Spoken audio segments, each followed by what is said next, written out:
महाराष्ट्र में किराए पर मकान देने और लेने दोनों मामलों में पुलिस पोर्टल पर रजिस्ट्रेशन कराना अनिवार्य तो पहले से ही था, लेकिन अब ऐसा नहीं करने पर पुलिस ऐसे मामलों में एफआईआर भी कर सकती है। दरअसल मुंबई में पुलिस पोर्टल पर रजिस्ट्रेशन नहीं कराने पर 2 मकान मालिकों पर पुलिस ने एफआईआर दर्ज की है। क्या है ये पूरी खबर, क्या है ये मामला, समझाने के लिए आपको सीधा ले चलते हैं। मुंबई से हमारे सहयोगी सौरभ पांडे जुड़ चुके हैं। सौरभ, हम देख रहे हैं कि मकान मालिकों पर एक्शन लेने के लिए तैयार हो गई है मुंबई पुलिस। क्या है ये पूरा मामला, बताएं।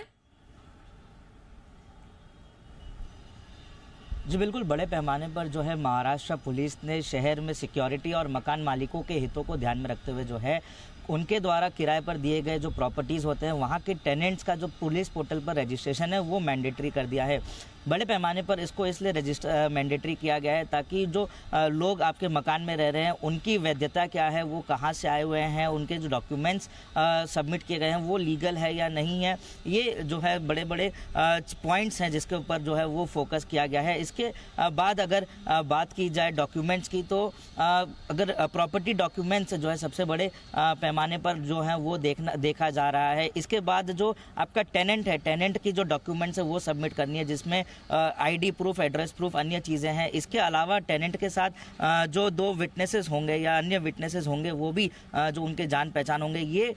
वो ऐसे लोग हैं या जो ऐसे रिक्वायरमेंट्स हैं जो प्रॉपर्टी के जो टेनेंट हैं उनका रजिस्ट्रेशन के लिए अनिवार्य है। इसके अलावा अगर बात की जाए कि जो रजिस्ट्रेशन है ये ज़रूरी क्यों है, इसके बड़े पॉइंट्स ये हैं कि इसमें सबसे पहले जो है कानूनी तौर पर ये देखना और सुनिश्चित करना सही होगा कि किस तरह से जो आपका टेनेंट है वो कहीं दूसरे देश का नागरिक तो नहीं है या कहीं बाहर से आया हुआ व्यक्ति तो नहीं है, और उसके पास से जो डॉक्यूमेंट्स दिए गए हैं वो कहीं जाली तो नहीं है। इसके अलावा जो है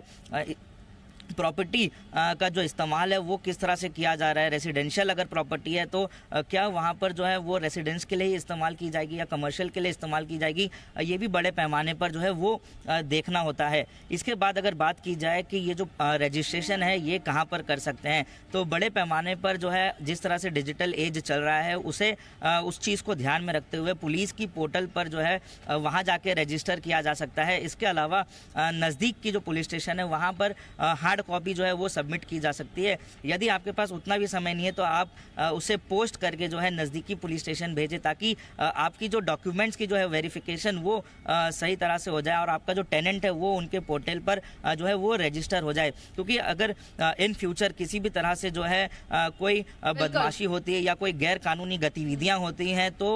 उस चक्कर में जो है लैंडलॉर्ड और जो टेनेंट होता है उन दोनों को जो है बुलाकर देखते हुए इस तरीके के कदम जो है वो मुंबई पुलिस, महाराष्ट्र की पुलिस की तरफ से जो है वो उठाए जा रहे हैं और अब रजिस्ट्रेशन करवाना जो होगा वो अनिवार्य होगा, नहीं करने पर एफआईआर दर्ज की जाएगी। शुक्रिया सौरभ इस पूरी जानकारी के लिए।